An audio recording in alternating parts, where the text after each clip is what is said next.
میرے اور آپ کے آقا و مولا نے ارشاد فرمایا قیامت کے دن میرے سب سے قریب وہ ہوگا جو کثرت سے میرے اوپر درود پڑھنے والا ہوگا۔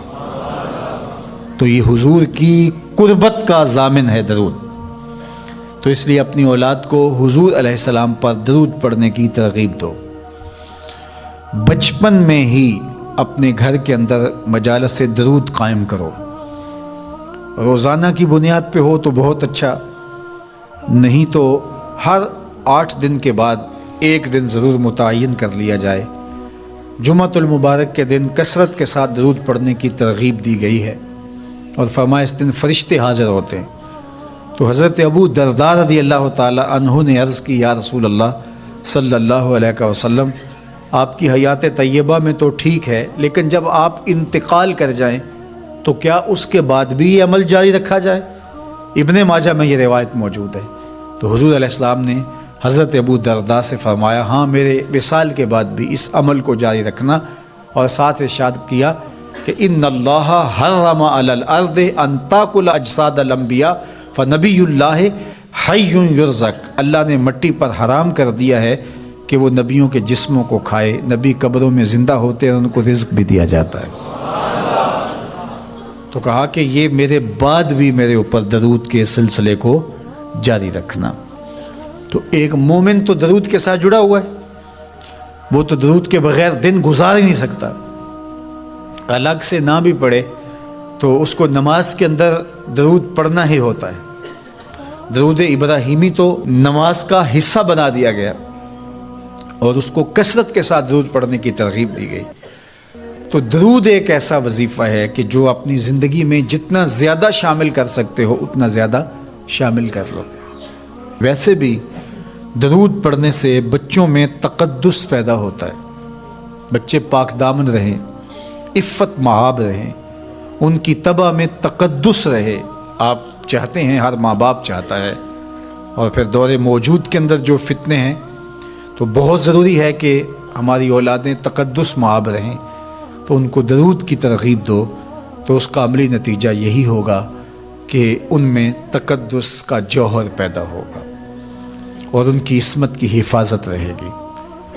اور درود شریف پڑھنے والے بچے اور درود شریف نہ پڑھنے والے بچے دونوں کی عادات میں فرق ہوتا ہے۔ درود پڑھنے والوں کی طبع میں رقت، لطافت، نرمی، محبت، شفقت جیسے جذبات پیدا ہوتے ہیں۔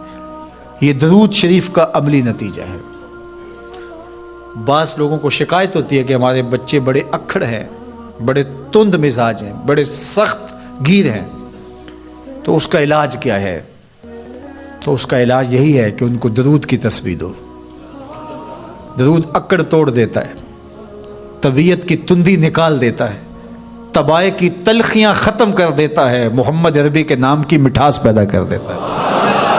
حضور کا نام شہد سے میٹھا ہے، دل آویز ہے، کھنڈ میں اتنی مٹھاس نہیں ہے، شکر اور گڑ میں اتنی مٹھاس نہیں ہے، شہد میں اتنی مٹھاس نہیں ہے، قند اور نبات میں اتنی مٹھاس نہیں ہے جتنی نام محمد میں رکھی گئی۔ ان کا نام لبوں پر آئے، میٹھا میٹھا منہ ہو جائے، ان کے بول بہاروں جیسے اور اصحاب ستاروں جیسے، ان سا پیارا اور نہ کوئی، ان سے بچھڑ کے لکڑی روئی، جب وہ سیر کو جایا کرتے سر پہ بادل سایا کرتے۔ میرے شہر کے ایک پنجابی شاعر ہیں، انہوں نے تو قلم ہی توڑ دیا نا، تینوں سینے دی میں ٹھنڈ آکھاں، اگر آپ کا ذوق ہو تو،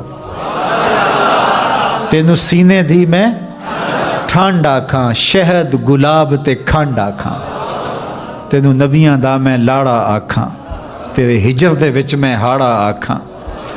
تو ان کا نام ہی میٹھا ہے، دل آویز ہے۔ تو درود غصہ ختم کرتا ہے، طبیعت کی تلخی اور تندی مٹا دیتا ہے، اکھڑ پن ختم کرتا ہے۔ تو آپ اگر چاہیں کہ اولاد اکھڑ ہے تو ان کو کسی طرح درود پہ لے آئیں، درود کی تسبیح ان کے ہاتھ میں دے دیں، تو ان کی طبع میں نفاست بھی آئے گی، ان کی طبع میں لطافت بھی آئے گی، ان کی طبع میں رقت بھی آئے گی، ان کی طبع میں محبت بھی آئے گی، ان کی طبع کے اندر جو ہے وہ لیاقت بھی پیدا ہوگی۔ درود پڑھنے والا بچہ ذہنی استعداد میں درود نہ پڑھنے والے بچے سے بہتر ہوتا ہے۔